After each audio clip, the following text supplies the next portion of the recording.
Good morning or good afternoon to our attendees on the East Coast of Australia. My name is Matt Richardson. I am an assistant professor in the School of Engineering at the University of Tokyo, and I'm also the chair of the ANZOR Japan Steering Committee. On behalf of ANZOR Japan and Tokyo College, it's my pleasure to welcome you to our online panel discussion today, focused on the theme of gender, diversity and inclusion in academic and research environments in Australia and Japan. Before we get started, I'd like to cover a few housekeeping items. We have language interpretation available in this webinar. 日本語で聞きたいの皆様、右下の通訳バトンをクリックしてください。To listen to this webinar in English, please do not change your interpretation settings. If you can hear me now, you will be able to hear the panel discussion. We will have public Q&A at the end of the panel discussion. You can ask questions at any time using the Zoom Q&A function. You can also upvote and comment on questions from other attendees, but the Zoom chat is disabled for this webinar. If you are using social media today, we would welcome engagement regarding this webinar. You can use any of the International Women's Day hashtags that you see on your screen here. We would encourage you to use the event-specific hashtag, which is IWD_ANZOR_TC. So without further ado, I'd like to introduce our moderator for today's panel discussion, Deborah Hazelton. Deborah has over 30 years of experience in global financial services. She has held executive positions in institutions in both Australia and Japan. Most recently, she was GM of HR for Mizuho, where she focused on workforce globalization, recruitment, learning and development, as well as diversity and inclusion for 60,000 staff across 39 countries, including Japan. She now leverages her expertise in both finance and global corporate culture transformation as the chair of AMP Limited. Deborah is currently advising JWIN on their new initiative to increase the proportion of women in the most senior ranks of Japanese corporations by working with Australia's Champions of Change Coalition. She is also a member of the board of the Australia-Japan Foundation, which is generously supporting today's event. So with that, I'd like to introduce Deborah and ask her to come and take the virtual lectern to commence our panel discussion. Thank you, Deborah. Thank you very much, Matt, and happy International Women's Day, everyone, for 2021. I'd like to introduce our esteemed panelists before we start. We have four marvelous panelists today. I'd like to start with Shakuto-san from Shiori Shakuto. Now, Shiori is, Dr. Shiori Shakuto is a project assistant professor at Tokyo College, University of Tokyo. Shiori has a very interesting background. She was born in Himeji, but went to boarding school in India. She studied law at ANU in Canberra in Australia, and took a specialist course. She specialised in social anthropology. Her master's is from Oxford, and she has a PhD also from ANU. She studied in Singapore, and now she's at the faculty in Tokyo College. So thank you very much, Shiori, for joining us today. We also have Kumiko Kawashima, Dr. Kumiko Kawashima. Kumiko also has a very interesting background. She spent about half her life in Japan and half her life in Australia. Most recently, she's been a lecturer in gender studies at Macquarie University, which is in Sydney in Australia. She has a special interest in transnational migration. So welcome, Kumiko. Then we have our very welcome and proud representative of gender diversity on the panel today, and that is Professor Ned Lauda. Professor Lauda is from Shibaura Institute of Technology. And he has a social science background. He is from the USA, in fact, I think Atlanta, Georgia, if I remember correctly, and has a lot of experience in majority-minority relations, particularly based on involvement with African American communities. He is responsible for Diversity of the Cultures course at Shibaura Institute of Technology. So welcome, Ned. And last but certainly not least, Estelle Rust. Hi, Estelle. Estelle is a PhD candidate at Keio University. Estelle, also an interesting background. Estelle's from the Blue Mountains behind Sydney in Australia and has a lot of experience and interest in small towns and grassroots groups and movements.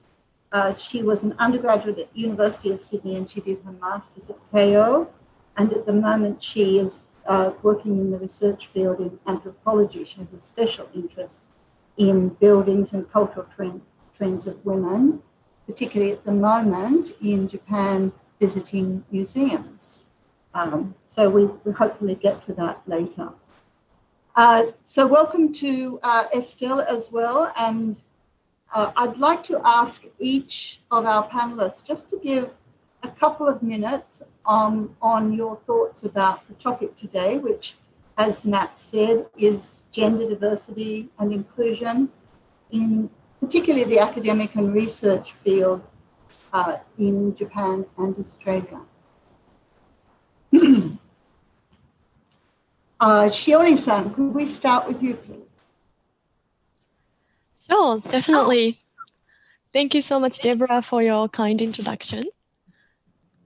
I'd like to start by, well, before that, so although I am assistant professor at Tokyo College, I am currently actually based in Canberra at the in ANU to conduct research on gender and environment. So I thought perhaps I would like to start by acknowledging the traditional custodians of the land that I'm currently based in, the Ngunnawal people. And I would like to respect their continuing culture and the contribution that they make to this city and the region, which I dare to say had nurtured me into a feminist or feminist anthropologist. So I would also like to thank everyone for coming to today's webinar. Also, I'd like to say one more thing, which is that I would like to speak from the perspective of an early career researcher, but at the same time, I acknowledge that I'm from an extremely privileged position in a sense that I'm employed and have very supportive colleagues, and also I had managed to travel from Japan to Australia during these moments of crisis. So I certainly do not represent the voice of all early career academics. Okay, having said that, I would like to say what I feel personally really benefited me as I transitioned into a female scholar in the last 10 years was the presence of female mentors. And I'm sure many people would actually echo these words. And I guess the presence of mentors benefit people in different ways. But for me, the value of female mentors for me was it allowed me to imagine my place and the value in academia. So bear with me, as an anthropologist, I am trained to observe symbols and signs in society, but the society is full of symbols that without intention give out the message that it is a place for men, or it is not really a place for women, and the university is not an exception to this general trend. So for example, you might walk into university gym and you realize that the shoe boxes are gender segregated, which is also, I guess, a debate for another time. But you might realize that the number of shoe boxes for women are less than the number of shoe boxes for men. And of course, from the rational point of view, university might say, well, we have less number of women, so of course, less number of shoeboxes for women. But the message that this symbolic presence of smaller number of shoeboxes give out is that this is a space for men. So these small number of boxes may also unconsciously make women feel smaller in the place, which should be for everyone. And women, of course, internalize these unconscious bias too. So for me, having female mentors really helped me to imagine my space of belonging and my value in the university. And with that, I will love to hear other panelists' thoughts. Thank you, Shiori. Kumiko, would you like to give us a few words, please? Yeah, sure. Hi, greetings from Sydney. Hi, Deborah. I would also like to acknowledge the traditional custodians of the land on which I speak today. It's the Gadigal people of the Eora Nation, since I'm in central Sydney right now. And I pay respect to the elders, past, present, and emerging. I am a long-term migrant in Australia, and that means I've crossed many different borders: the national border, cultural border, linguistic border, and also some disciplinary boundaries, because I did different studies. So I often find myself in a minority, both in society and in academia. That's because I'm a migrant woman of color with a foreign accent, no less. And being in a minority, for me, is both a blessing and a curse. It's a blessing because as an outsider, people like me have unique perspectives of the world and the people in it. So we have this embodied knowledge about the world. And I must say, I've been really honored to be able to use this knowledge to interact with students in my classroom, including gender studies classroom, but beyond, and learn from their knowledge as well. Being in a minority is also a curse because this knowledge is not really valued by the wider society and in academia also. So that means every little thing you want to do, you also have to convince people that you are as good or as bad as everybody else. So that's emotional labor, and it does feel like drudgery sometimes, but also other times it feels like a mission, because I do have access to resources as an academic, and having a job like this is a privilege, personally and of course also occupationally. So I'm often very conscious of what I can do from the margins. So today I speak from the margins and feeling both blessed and cursed at the same time. Thank you. Thank you very much. Excellent. Ned, what would you like to introduce us to? First of all, thank you for inviting me to join the panel. I appreciate it very much. Can you hear me all right? Very well. Thank you. If we are acknowledging the original inhabitants of the land, then I have to mention that on this spot in Tokyo, I'm coming to you from Tokyo, from across from Ueno Park and behind Tokyo University Hongo campus. So in 1945, this area was on fire. Tomorrow actually is the anniversary of the firebombing of Tokyo. So I'm always conscious that I am a guest in this country and that I am a social historian who documented that and brought the voices of the victims of the war in Asia and in Japan and from various areas to the next generation. That's part of my project. But for this panel, I guess I can just say that as a senior faculty person and as a very privileged old white guy, and my Japanese joke is a triple white, white skin, white hair, and tokidoki mashiro. My brain goes white, or my brain goes blank as well. But I think that my question is, though, what's my responsibility, or this has been my sense in my life, my mission, What's my responsibility? If I get in the door, if the door opens for me because of my privileged position, how can I want to keep that door open. I want to bring in women. I want to bring in various ethnic groups, people of color. And so as a faculty member and as a business consultant, which I've also done in a similar capacity to Deborah, then that's my how to gently raise that issue to a basically patriarchal structure and how to change that from the inside.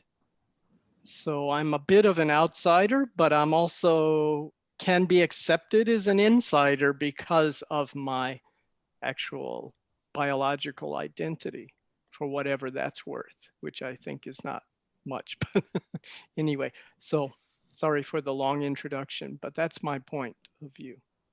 No, that's terrific. Thank you very much, Ned, and we look forward to hearing more about that.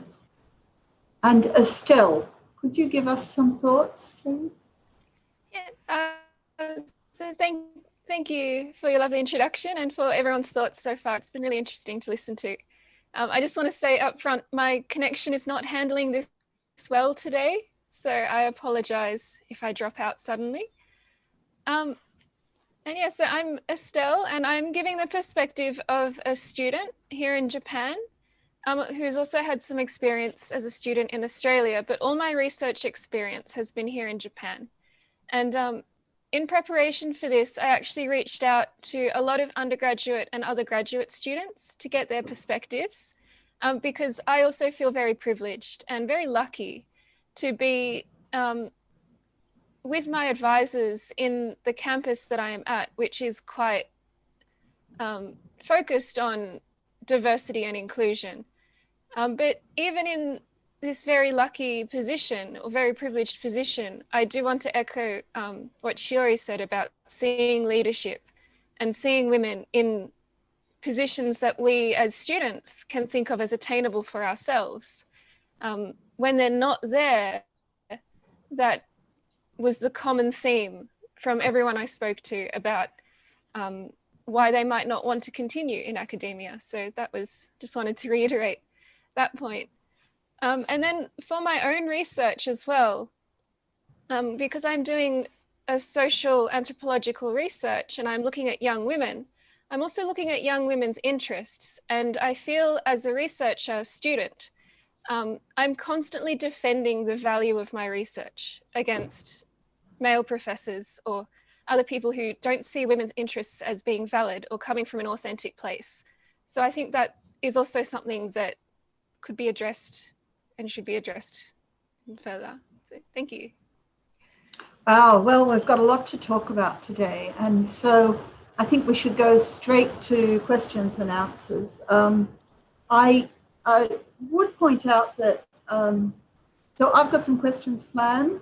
In general, I think the audience, as well as myself, would really like to hear you articulate what you see as barriers, what you've witnessed, what the people you talk to witness, especially in your academic and research environments, and especially in Japan and Australia, but broader contexts also help us understand issues. I think most of us, though, would agree that we are aware of the issues in many cases. They've been around for a long time. We haven't budged them enough.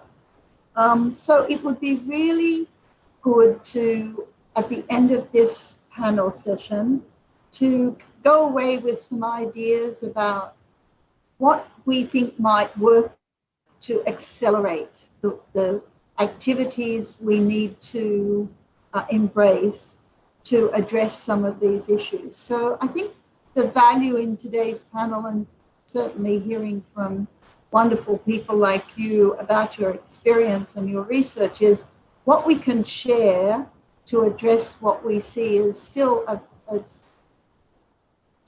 very frustratingly stubborn situation that prevents us from building a more inclusive environment, particularly for women in academia and research. So my first question is, many people would say that despite the outstanding academic research base in Japan, there are relatively few women who are visible as, for example, lead authors on papers or leading prominent research teams and so on. So a couple of questions come out of that. One is it so different in Japan as in Australia? I know the numbers might look a bit better in Australia, but maybe that's just because we started earlier or from a different base. So are the barriers to improving it similar or not? And a question that's current, I think, is how has the COVID environment in both countries affected the progress? Has it affected it differently in Japan and Australia? And I thought I would start the question with Kumiko because of your experience. So other people have this too, but your experience in Japan and also in Australian universities. Kumiko, could you give a response to that question? Okay, yes, I have a lot of thoughts and don't know where to start, but let me see. I think you asked whether the situation in Japan and Australia in terms of academia as a workplace and industry, I think, what you mean, different or similar. Yes, there are some differences as you have all the numbers. We have all the numbers of, female representation among staff members. But qualitatively, I think it is similar because the kind of obstacles female staff members experience are similar. And that's often to do with gender roles that are common in both countries. And what to do with it, or what I think helps, or what is making it worse, I think generally the very strong emphasis on hierarchy and competition in academia is doing disservice to everybody, but especially for minorities. And during the COVID pandemic, it is made worse. Lots of horrible things are happening at Australian universities right now, and people are losing jobs, and often they are women, and often they are casual or part-time workers who are often women. And of course, there are other minorities who meet similar fate. So I think, and the resources are being restricted. So if we really look at the big picture, we need to invest more in the sector and also move away from using metrics to control performance of staff members, because then that encourages quite selfish behavior among those who have power, and stress and anxiety are increasing, and stress and anxious people tend to kick down. So, and we can't change individual behavior like that, especially if you're the receiving end. But if you decrease the stress and anxiety, I think that is good for everybody, especially minorities. So that's one thing I would like to say. Very, very interesting. Shiori, do you think that, so what's happening in Australian universities, that's not replicated in Japan at the moment, is it, to such a degree? What's happening in Australia now, meaning that in terms of pressure or economic pressure on the universities themselves, requiring them to reduce students and jobs, and that's also impacting minorities in the faculty. I'm definitely not qualified enough to speak in this domain, but when the COVID hit around April or May, I was also quite struck by the narrative in Australian media of how international students dropped, and that's impacting Australian university, didn't seem to exist as much in Japan, probably because of less reliance on international students for the financialization of university.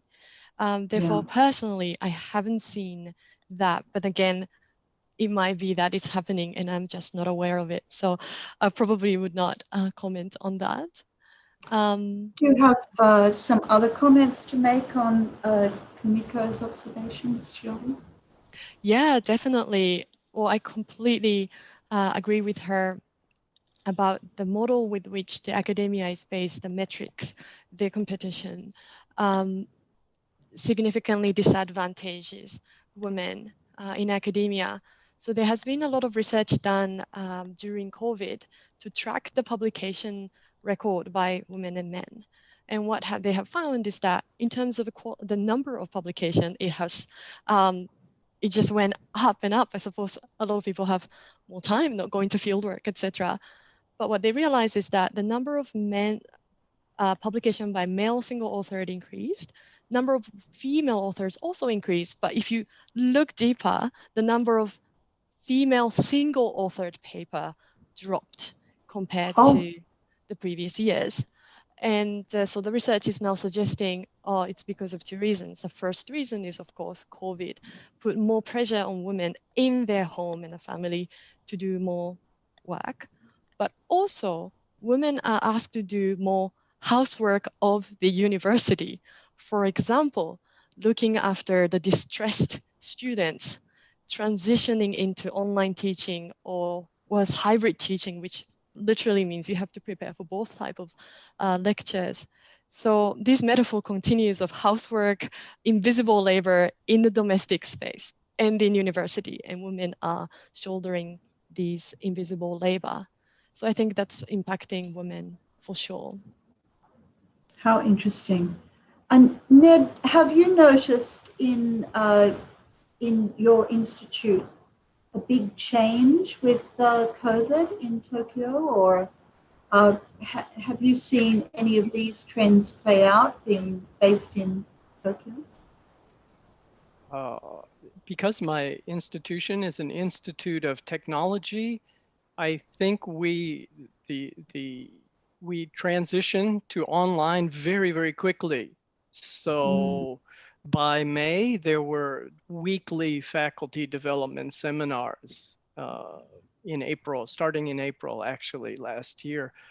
But to the point of this question, I think there was probably some impact on adjunct faculty, part-time teachers.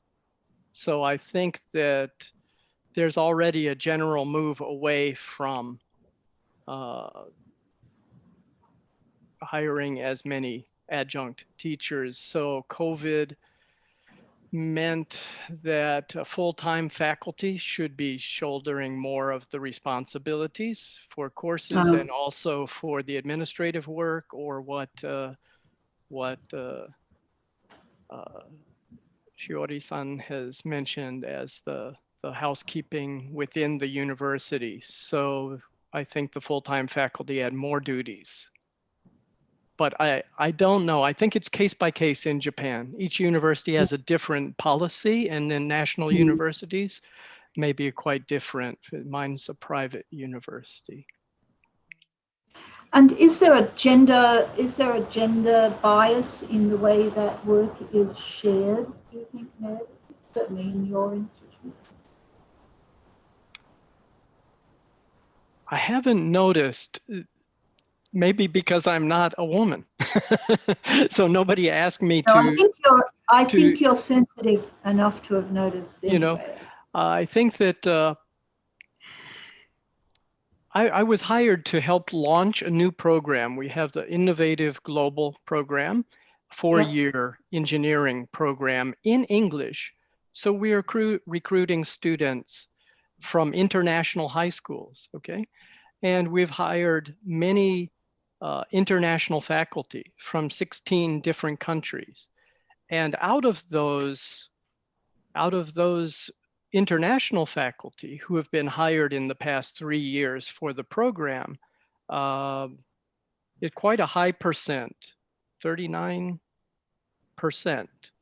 are women, professors of science and engineering. Wow. So the STEM faculty, of course, that most of them are associate professors or assistant professors. But even within the program as a whole, I'm sorry, my statistics are switched. 48% are female.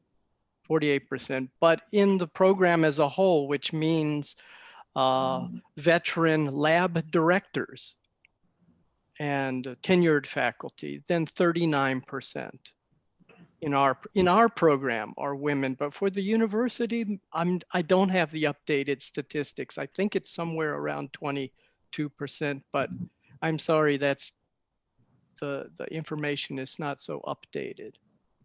But at least among my program, when the students come into our classes or my diversity of cultures class, then they were presented in an omnibus course. Let's see, 11 female faculty members and 8 male faculty members presented in that course. And most of the students were female, were young women also. So then they had a chance to see role models who have gone ahead and are blazing the trail for them. So I think that was very positive. So I think this is a kind of prototype, but it's it's a very small part of the university. It's a little incubator, but it might be one possibility that other universities can think of for the future. Very interesting. Thank you. Estelle, as a student and having spoken to other students, your entry into your world, your future in academia, if you like, has been very much influenced by COVID in Japan, I suspect. Is that correct? And how would you, if we hadn't had COVID, would you have seen, do you think you would have seen much difference in the way you're looking forward for your career at the moment? Yeah, I think there's two kind of levels that I'd like to address there. The first being that myself and most of the people I spoke to are in humanities and social sciences. So the research we do is very fieldwork dependent. That I think has been very much hit by COVID. I'm supposed to be going to fieldwork after this, but it got cancelled because of the extended state of emergency. So we deal with that a lot. And a lot of us work by ourselves, not with a lab group and not with a direct advisor. I do have advisors, but they're not on the same project as I am. And I was thinking about that in terms of how more women do go into social sciences and humanities as opposed to STEM, because I do know that the STEM labs have been open at the universities. It's one of the only reasons that you could go to some universities. And I think that does impact on how much we can do our research. Of course, not just women, but if women are more heavily represented in these areas, then it's going to have some kind of impact. And yeah, so with that, I think I've both worked more and less on my research. I've had nothing to do, so I've worked on it more, but I can't go do fieldwork, so I've worked on it less. And I find that that has kind of impacted on how I'm looking at the future. I can't extend my enrollment period. There's not many allowances that are being put in for impacted fieldwork and research. So I'm trying to scramble after every opportunity that I can. And I know other people are also doing the same. I am a very positive person, so I've been going for everything that I can, but some of the other students that I've spoken to are struggling much more with their mental health. And one especially, she told me that she's stopped going for her research as much and started looking for financing opportunities instead, because she knows that with the COVID situation, she won't be able to finish her program in time. So in that sense, it's kind of continuing to put careers on hold and continuing to show that there's not so much women who are graduating from research degrees or putting work out from research degrees because of this precarity and this impact that COVID has had on our research. And I think that too, I also wanted to touch very briefly on a few mentions of hierarchy from the other panelists. Yes. That does feed into what I've heard from everyone that I spoke to. People start out very optimistic in undergraduate, going, oh, I saw this professor, and she's doing this and she's doing that.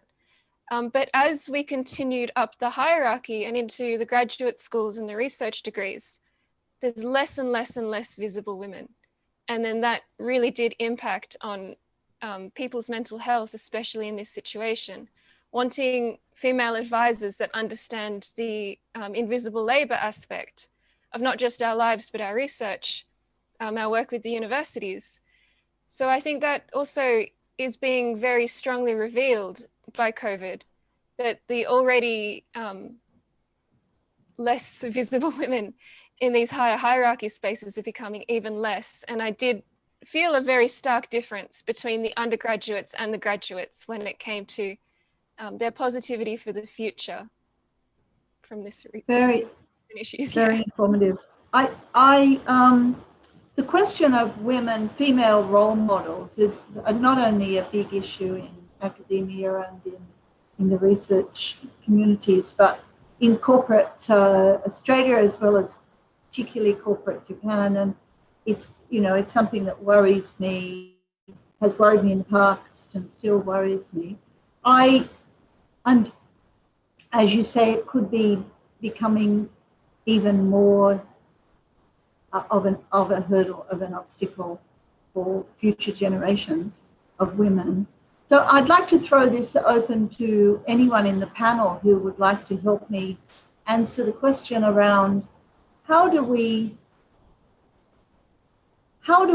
encourage, it seems to me we need to encourage role models to take an extra burden. I mean, even if life is very difficult for them already, we're saying, but you can't quit.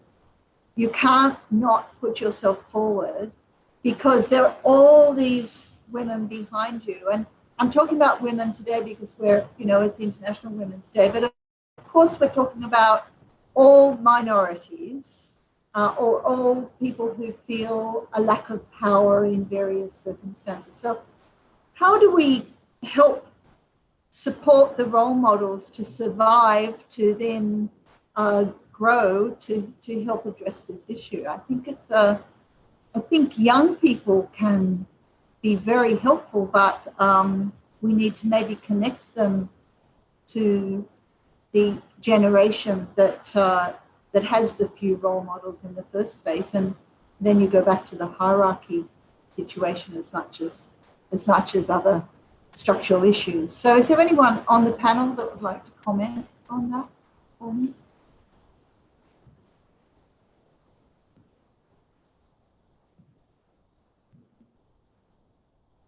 Shiori, you look like you've got something to say. I'm sorry to put you in that. Sure. Yeah, I was thinking on a long term. It's such a good point that in a way, by expecting so much from the female role models, we're actually putting extra burden on them. But it's also, Shiori, I should say, it's to every one of you introduced yourselves by talking about the privilege and the opportunity that you recognize you have. So it goes with the situation, right? If you are lucky enough to be a role model, then that you have a responsibility. So that was not my point. I just wanted to make sure you didn't think I was saying that. No, I completely agree. I think what I would say is, of course, the change takes time, but it's not just one person who will be making the change. The idea to shift the responsibility into a collective responsibility, I think, is one thing that we can emphasize. And also referring back to Kumiko-san's point earlier about our system, which values certain achievement over the others. I think the female person who is in a leadership position can actually institute some of these changes in valuing, for example, labor that has been traditionally undertaken by women. So for example, service labor, housekeeping of the university, which is now currently is not as valued as, say, publication record. But these are a very important part of university as well, teaching, Yes, public yeah. engagement. So in order to credit more values to these activities that has been traditionally shouldered by women, I think these are the changes that women in the leadership positions can perhaps institute because of their position, but collectively as well. Thank you. Yes, no, I think that's true. Kumiko-san, did you have female or male sponsors or mentors that were very important to your career? Not many, I must say. So, and sometimes, yes, they do appear. So I take notice. I often look at people and not just listen to their, ideologies, right? Their ideals, but look at what they actually do. So I think, of course, we need more minorities across the board, but especially in leadership positions. So quantity matters. At the same time, quality matters. And I think the current emphasis on competition and individualistic idea of success, it rewards people who are individualistic. So by nature, they won't really serve the collective. So they might help some people for using favoritism because they themselves benefit. And this kind of behavior is rewarded and even encouraged. So as Shiori said, the way we are assessed and measured, the idea of success needs to change definitely. It is not sustainable. And I think even in a corporate world, people are discussing what it means to work, right? And work in a more humane way. Yeah. So that's a huge question for all of us to make a sustainable society. So I think in terms of women, yes, we need more women, and also we need to pay more attention to the disparities between elite women and the rest. Yeah. So, when we look at the statistics of the proportion of women in Japanese academia, Australian academia, and on the one hand, I think this kind of comparison is useful because feminists have used the international gaze to pressure the domestic government, for example, or the managers. So this has worked. At the same time, this also feeds into, inadvertently, I think, feeds into this existing bias that the Western countries are always better. Asia is, lagging behind. Yes. Right? So often people come up to me and say, oh, you must be so happy to live in Australia because living in Japan as a woman must be so like, well, living as a migrant woman of color in Australia is quite tough as well. Right? So yes, I have these thoughts and thinking about the number of women and other minorities, but also the quality. So yeah, I think as a message to minority women, I ask myself, how do I become a mentor that I wanted to have, or I have some? Yes. And yeah, sometimes I think, oh, I have so much to do, fight racism, sexism, and also be the best mentor. But I do find it energizing. I think, okay, I can't change the world today, but I can be a better mentor today for someone. Yeah. So especially, I look out for people who do need, advice, and I try to explain things that I had to take years to understand. If I can explain that in 1 hour, I do. And this way, they don't have to spend that long, So yeah, that's something. That's the issue, isn't it? Really, passing on and passing on, in a way, the battle scars, so that people don't have to go through the pain themselves, or to the same extent, maybe. Yes. One of the things, and Matt mentioned that I'm working with JWIN at the moment, and they're looking at, the issues about getting very senior women in corporate Japan. The numbers have increased in various areas, but it's getting those women around the decision-making table at the very top that they're struggling with. And they're looking at a model we use in Australia. We used to call it male champions of change. And the recognition was that, well, it's not just the women that should be helping the women as role models. The males, the system was created by men and is largely inhabited by men, and they have a responsibility to deal with this issue too. So I think that's very important. And so, Ned, you can see this question coming straight to you. And that is, you know, how do you see your role in providing sponsorship, mentorship to women and other people who are disadvantaged by the hierarchy, if you like? I think it's a matter, excuse me, I think it's a matter of each professor or each business person or manager's conscience or principle or ethics. Or I really like Dr. Kawashima's mention about a sense of community, which is often missing when we're in this competitive mode.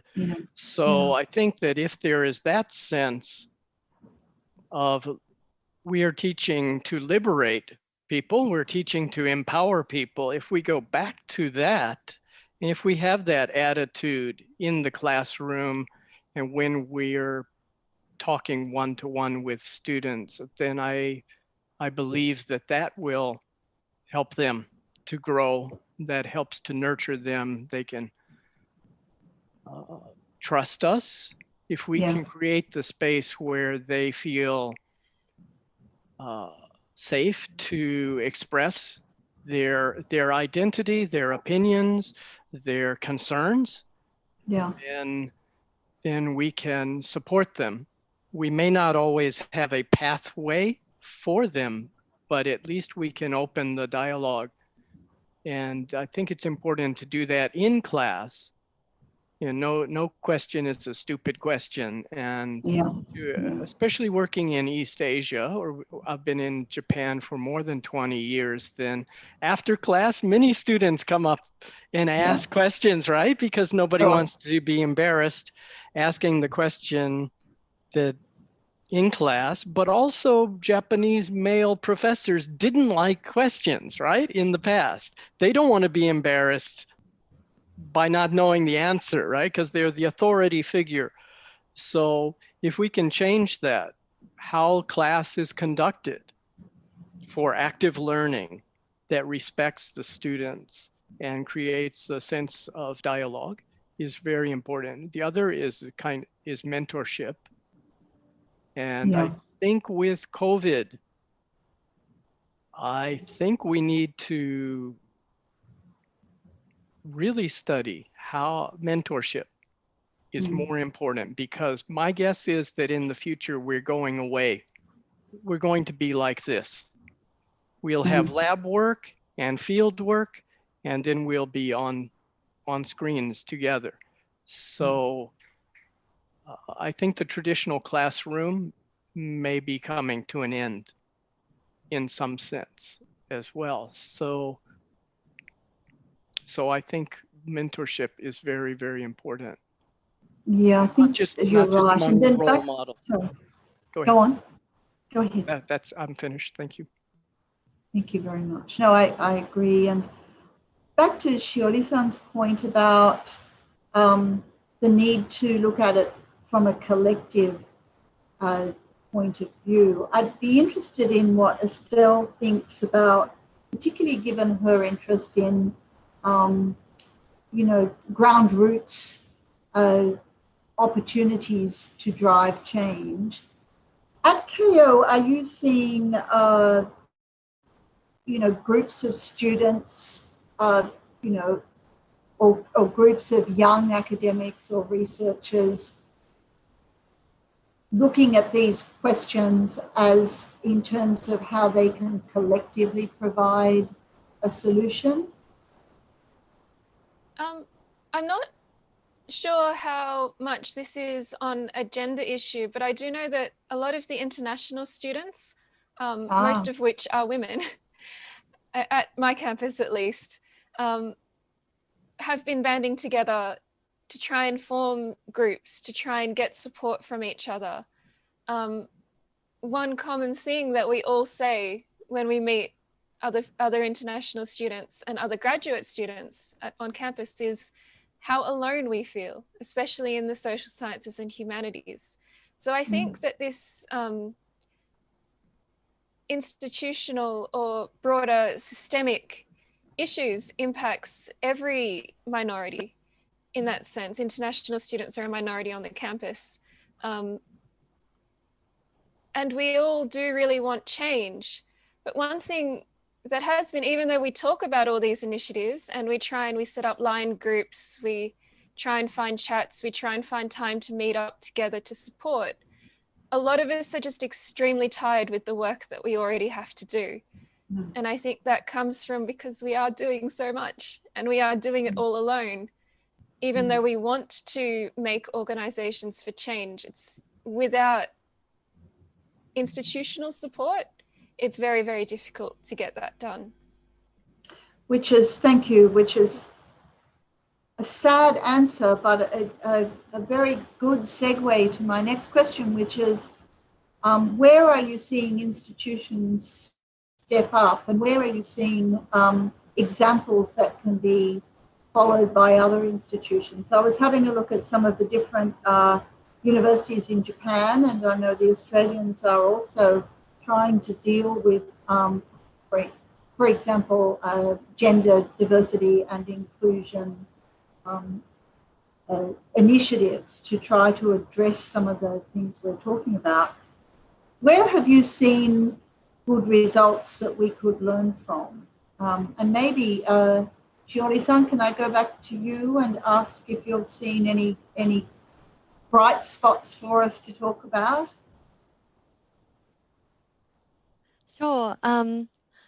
So I'm most familiar with initiatives and programs instituted at University of Tokyo, where I'm currently at. For example, tomorrow there will be a leadership panel on gender and university that has a panel of president and vice president of University of Tokyo talking on this very issue. And apparently this is the first year such panel was ever held. So of course, yeah.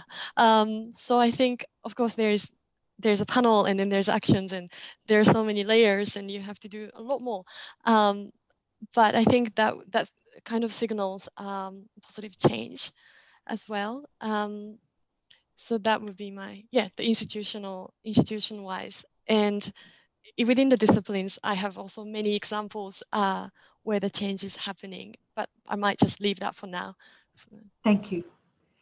Kumiko-san, have you got any ray of hope for us in terms of institutional activities that seem to be pushing the agenda successfully?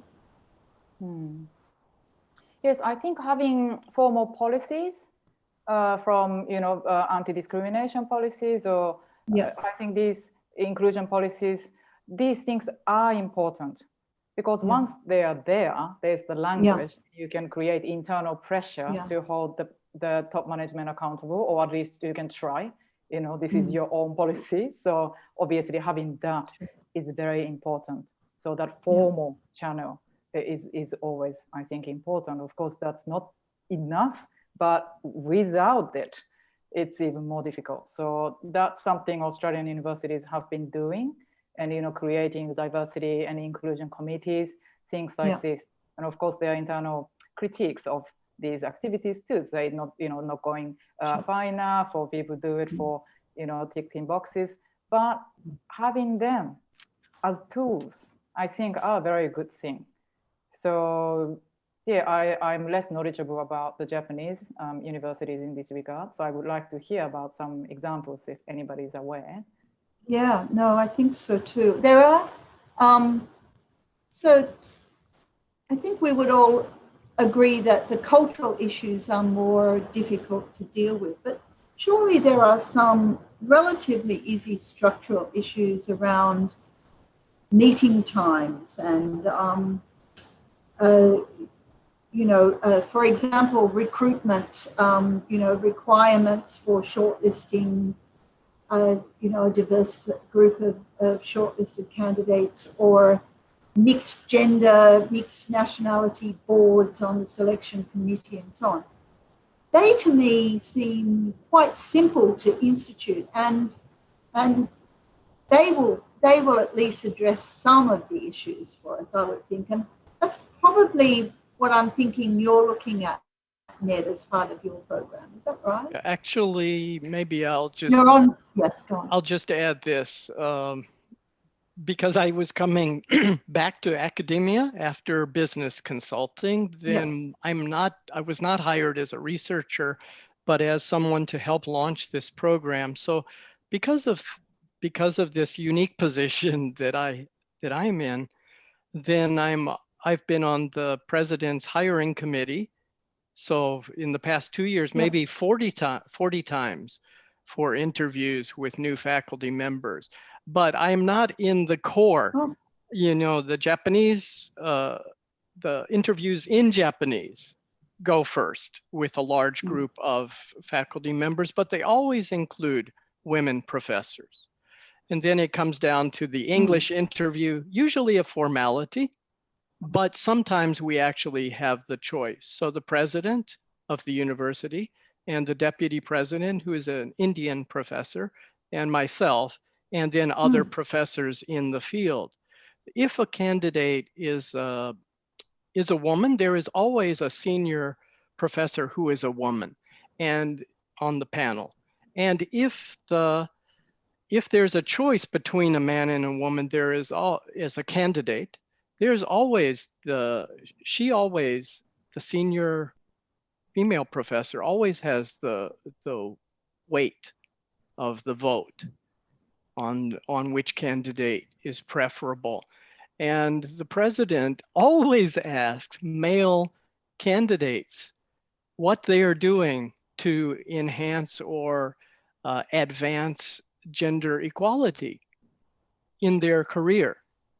So I think for young Japanese researchers in engineering and science, you can see on their face, they're often shocked.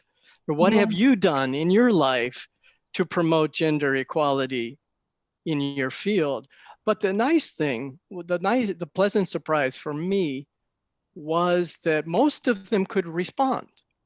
And they could say, oh, yes, I was researching in Spain and my boss was, my research director was a woman and and we've done this. Or at the local regional level, I was helping to recruit young women into the sciences from high schools in the Tohoku area or something like that. So I was impressed that I think the younger generation could be starting to change. But I was just happy to see the president always ask that in these interviews. The question is, what happens in terms of promotion, later? Then will there be a constant turnover of assistant professors who are women, and then they don't go on up through the system? But at least what I'm seeing is at least the first chance, the first stage of career is opening up. I think that's very optimistic. So it's positive, but it's still a struggle, definitely a struggle, especially in STEM fields. I'm usually the only social science person in any committee or anything. So everyone I'm working with are scientists and engineers. That's part of my role. But thank you. Thank you. It's still, a lot of us walk around thinking that there are a couple of low-hanging fruits that, we could address immediately from a student and a young person's point of view at KO, for example. What would signify to you that you and your colleagues issues are recognised and the struggles you have to endure are prioritised in terms of addressing that inequality that comes with being a young woman.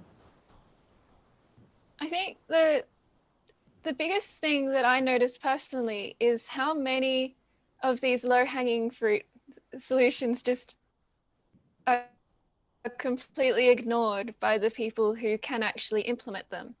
And I spoke to not just at KO, but people applying to graduate schools all over Japan. It was very rare that they had a female professor on the interview committee. So really happy to hear what Ned's school's doing. It sounds fantastic.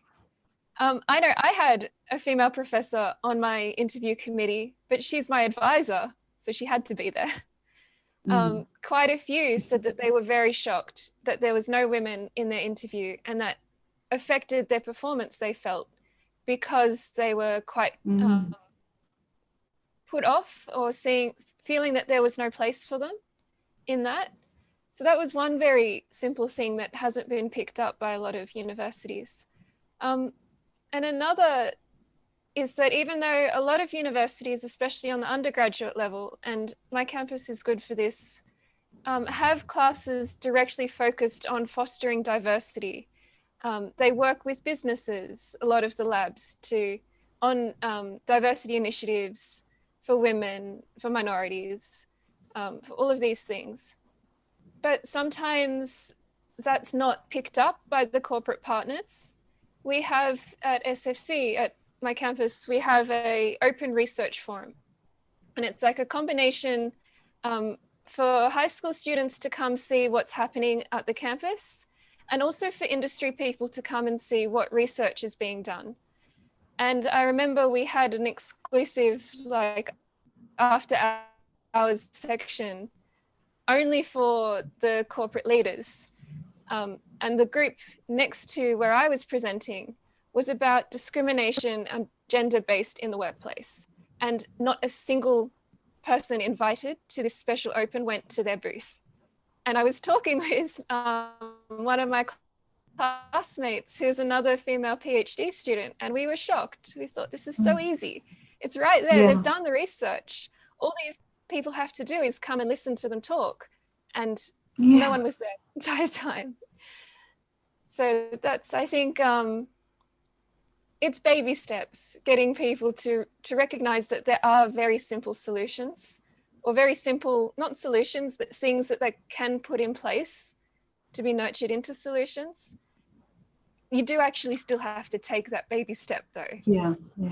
And maybe that comes back to, and we will go to question and answers now, but if I was going to another question, that would lead directly to the question of how do we effectively communicate the importance of diversity and inclusion in everywhere, in every walk of life, but particularly in this sense in your environment.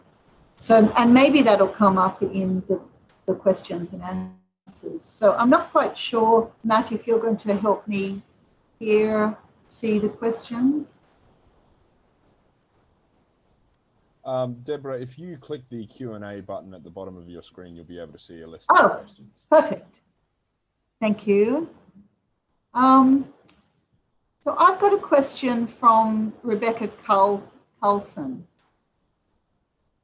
This is more an answer related to the question of invisible support work at universities. In my experience at a small national and now a large private university in Tokyo, many women remain at the assistant professor level, while men are at the full professor and DG positions, which I find is structurally maintained, and as junior staff. It is expected that they should be the ones to do more student support and more caretaking tasks, such as running student activities and curriculum preparation and so on. So I think we'll take that as a comment from Rebecca, unless someone would like to make comment on that. I think that supports, I think it was Shiori's comment earlier that, this is and it was something I didn't know until today, that this seems to be common practice. Are we happy for me to move on? And thank you very much, Rebecca, for that comment. I'll try to find a question here. Here we have a question for Shiori-san. Based on your example of the shoeboxes, would you then recommend that instead of going for percentage representation, for example, 30% of panels being for women, based on percentage of women working in certain academic field, we should aim for 50% to sidestep the message that the place, for example, a panel at a conference and then the conference, and thus the field is primarily for men. So, Shiori-san, what would you respond? So I take the question as asking about the quota system and how much percentage the quota should be. Yes, I completely agree. I think so. Yes, I think that's a good place to take it, because I think we all are wondering about quotas anyway, quotas targets. Yes, I am completely in support of increasing the percentage and the quota system itself. But of course, as an individual, we do not have a control to implement the quota system in the institutions that we work in. And this is something I've been thinking about. And I think as an individual, we can set, for example, the quota of our referencing or citations. For example, to set your individual standard to say, okay, my reference list would at least have 50%, if not more. That can also happen with your syllabus as well. Who are you citing as in your reading list? So I think these are the individual quota system that you can implement. And yes, 50%, if not more.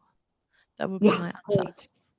Thank you very much. Or even 40, 40, 20, or something that recognizes that you can't be arithmetically correct all the time. But I totally agree. And does anyone else want to comment on that? Thank you, Shiori-san.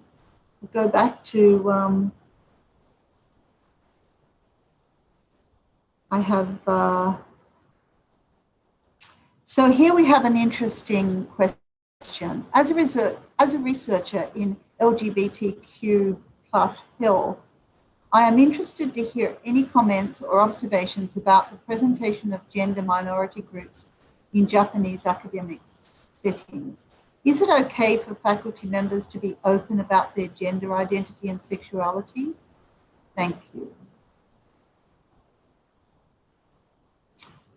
Who would like to tackle that really important question?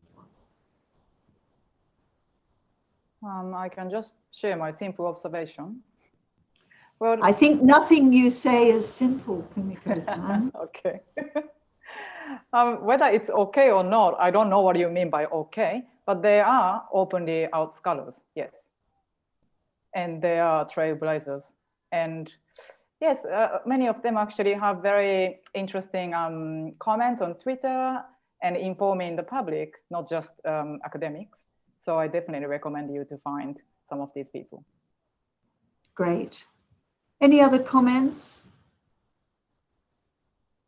One comment I might make is that when I was working with Mizuho in diversity and inclusion, the fatigue around gender equality was definitely present. So when we started talking about gender identity, LGBTIQ+, and so on, there was a kind of energy about dealing with the topic that wasn't burdened by the fatigue that goes with the womenomics issue in Japan. I think that was helpful.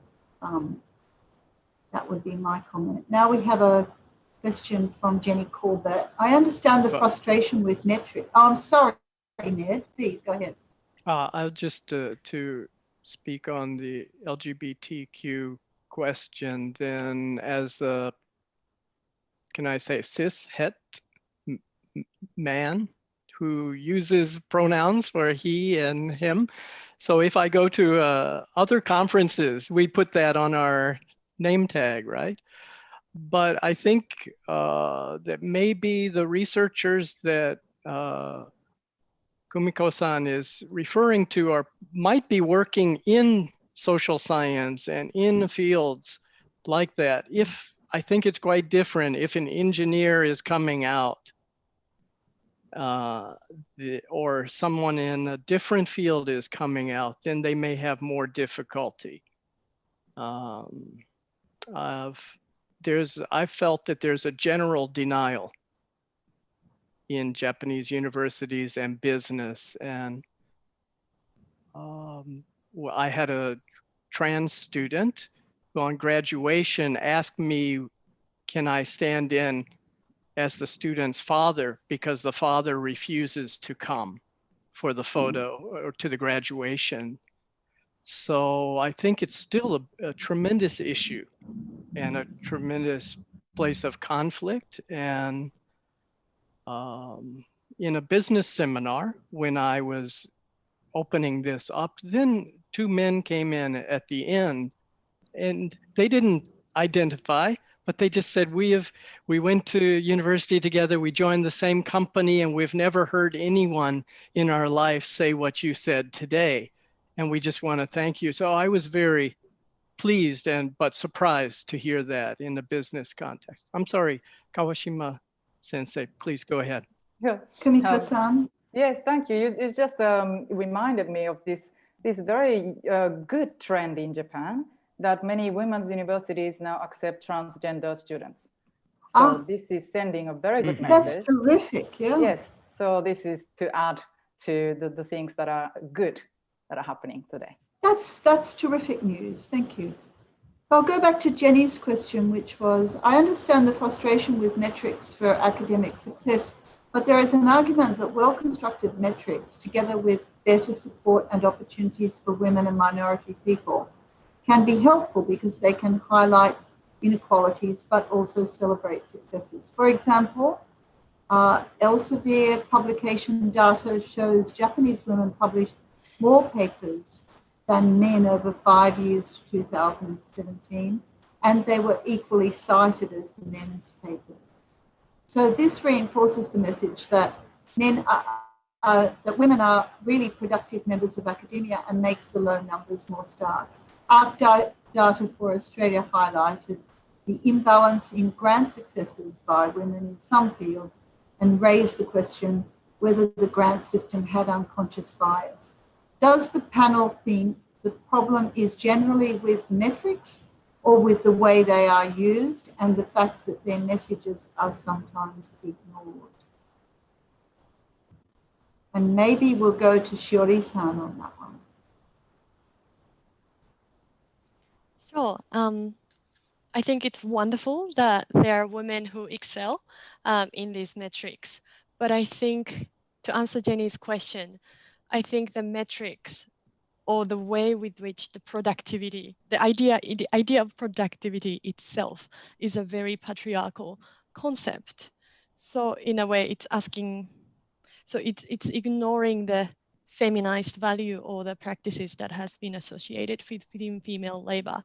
So I think we still need to rethink the very structure of how we conceive of academic labor. Thank you. I'm moving quickly now because we're running out of time, but I'm sorry. Estelle. Wanted to add on to that as a student, I find metrics to be very inhibitive. I mentioned in my introduction that I'm often on the defensive with my research, especially when it comes to panels that I have to, assessment panels, mostly populated by male Japanese academics. They always want metrics for everything that I put forward, as though authentic experiences of women is not enough. It has to be backed up by numbers. It has to be backed up by statistics, which I understand has a place, but if I'm just one person, I can't get all these statistics. I can't run statistical analysis and do my fieldwork and anthropological study. But because metrics are so ingrained within the system, I always still have to prepare to defend everything I say against them. And I think that is quite unproductive, especially when it comes to research in an area that is often overlooked and doesn't have databases that we can readily draw on. Well, I think we could talk about metrics for quite some time, but we've got 10 minutes left. So if you don't mind, I'll go to another question. We've got some messages of thanks and the enjoyment of the panel. Do the panel see a role for corporate donations? Oops. To come with strings attached, that is, require equity in research grants allocation, demanding 50% to, so these are the corporate donations. Is there a value in the corporates demanding 50% to female researchers or some other ties? I think that's a very good question. Let's go to Estelle and see what she thinks about it.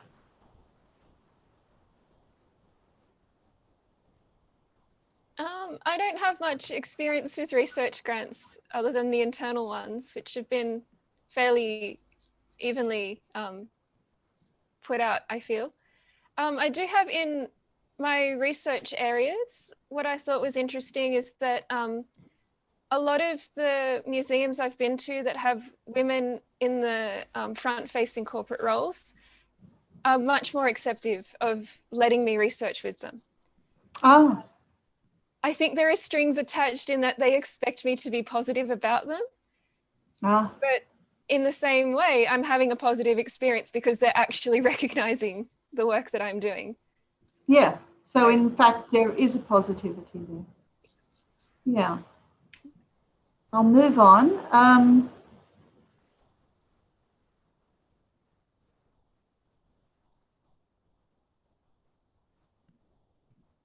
As an associate professor in engineering in the engineering department in Tohoku University, sorry.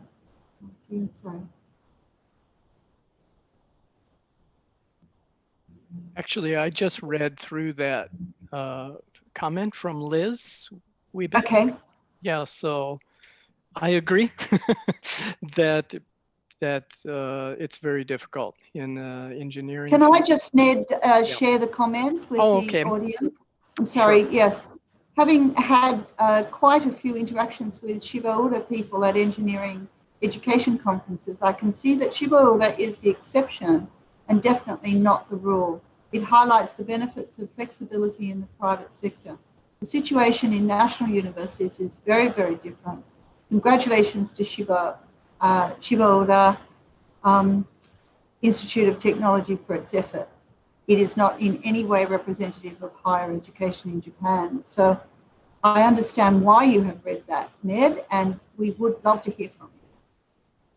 Well, thank you for the positive comment about Shiba Ura. So when I met the president 2 years ago for the first time at the interview, I said, "Oh, you don't seem like an academic. You seem like a startup company president." So a very different type of attitude. But I worked for 7 years in the University of Tsukuba in the 90s and 25 years ago. I've also taught at Hitotsubashi University, and Yokokoku, Yokohama National University. So I understand how it is in national universities as well. I just agree with this comment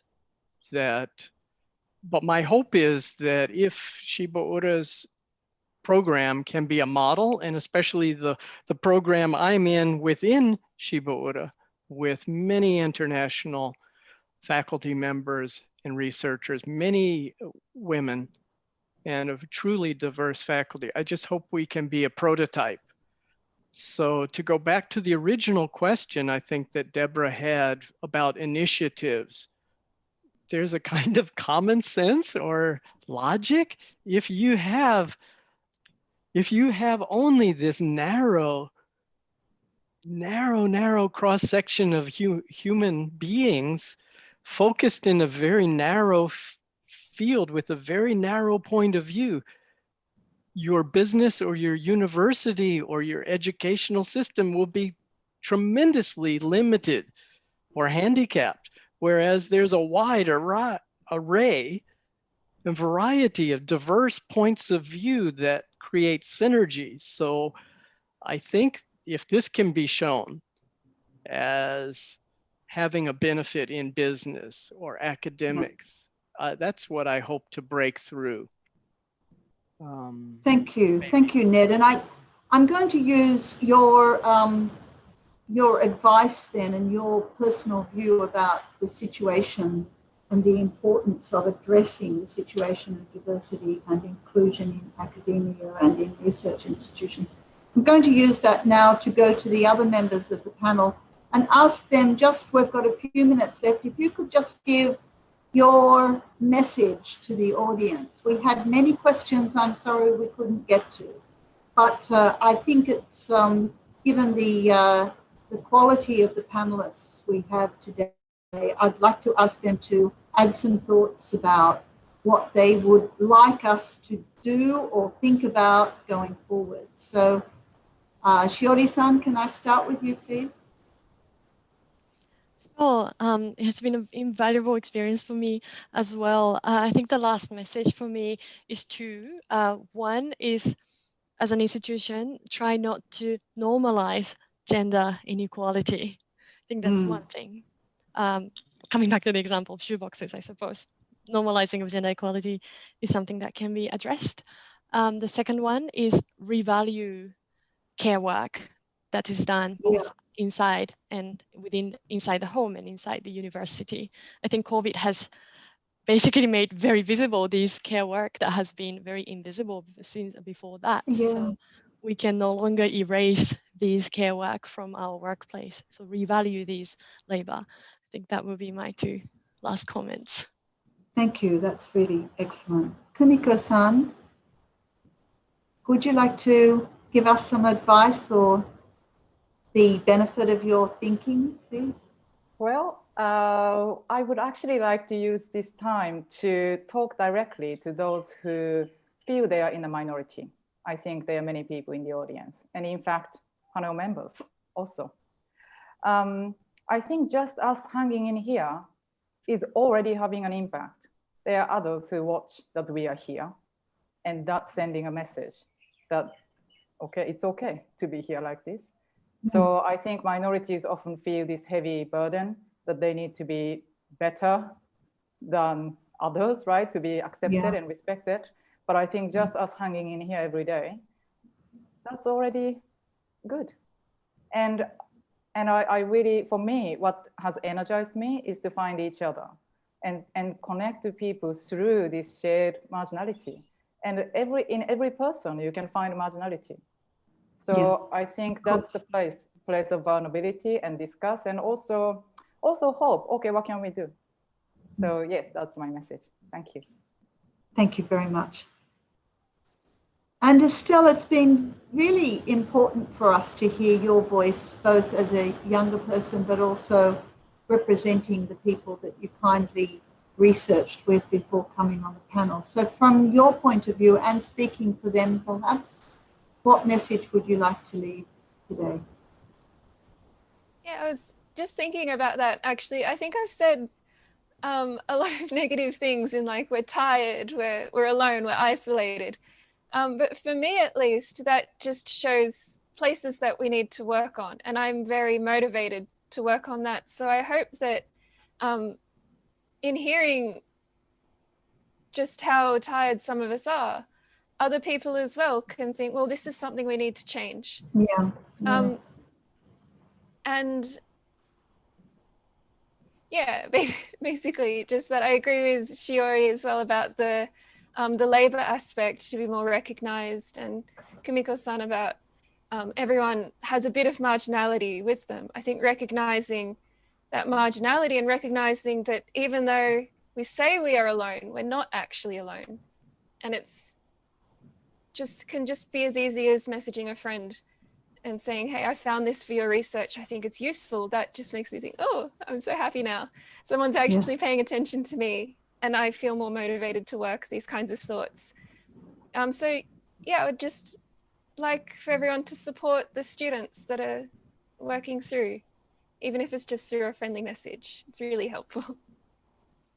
Thank you. And so for me, it's been such a pleasure to meet you all and to hear from you today. And I think, you know, to echo Estelle's point of view, that there's a lot of us out in the broader world that are thinking deeply about this and trying really hard to work out how we can address some of these areas of inequality. So we have to remember sometimes when we're tired or frustrated that we should never give up. It's very important that we do this, and to recognize when we talk to everyone that we talk to, male, female, you know, every person we meet, that we all need some help and support sometimes, and that's the way we're going to get through these issues. So I'm going to hand back to Matt, if I can. I'm 1 minute over, Matt, sorry. That's fine. I'm not watching the clock at all, Deborah. Before we finish up today, I'd just like to share some acknowledgements. First of all, I'd like to thank our esteemed moderator and our esteemed panelists. They have all generously volunteered their time today, a day on which I imagine they would be very in demand for their expertise. I'd also like to thank Tokyo College. They have been invaluable in offering support as a partner to ANZOR Japan in hosting this event. I'd also like to thank my fellow steering committee members, members of the ANZOR Japan steering committee. They've put in a lot of effort to put this event together in a very short period of time. Also acknowledge the Australia-Japan Foundation. We have received grant funding from the Australia-Japan Foundation, which has been crucial, but also their in-kind support has been amazing. And finally, thank you to all of our audience members for joining this webinar today and sharing your thoughts via Q&A. One last thing before we finish. We would like for all of our audience members today to complete a survey, an attendee survey for this webinar. This survey will help us gain a better understanding of who our audience is. We'll collect information to improve future ANZOR Japan events and initiatives. So you can access this survey using the link and QR code you see on the left side of your screen here. I will copy and paste this URL into the chat so that you can see it there as well. And I'd also like to briefly talk about ANZOR Japan. So the Australia, New Zealand and Oceania Researchers in Japan Network, or ANZOR Japan, is a non-profit professional organisation with the aim of supporting and connecting Australian, New Zealand and Oceania researchers in Japan, and also supporting and connecting Japanese researchers in Australia, New Zealand and Oceania. We are targeting membership at researchers who are in their PhD programs and above, so PhD students, postdoctoral researchers, faculty members, and so on. In terms of what benefits we can offer for membership, we host events like today's webinar. We also try to provide our members with information about various professional opportunities and give them opportunities to build their professional web network. So if you are interested in joining the ANZOR Japan network, it is free to join. You can, we would appreciate it if you complete the registration form, which is the other URL and QR code you can see on the right-hand side of your screen. So I will paste both of those URLs into the chat now. And I think that's all I have to say. So thank you all very much for attending today. I think it's been a very worthwhile discussion, and we hope to see you at future events.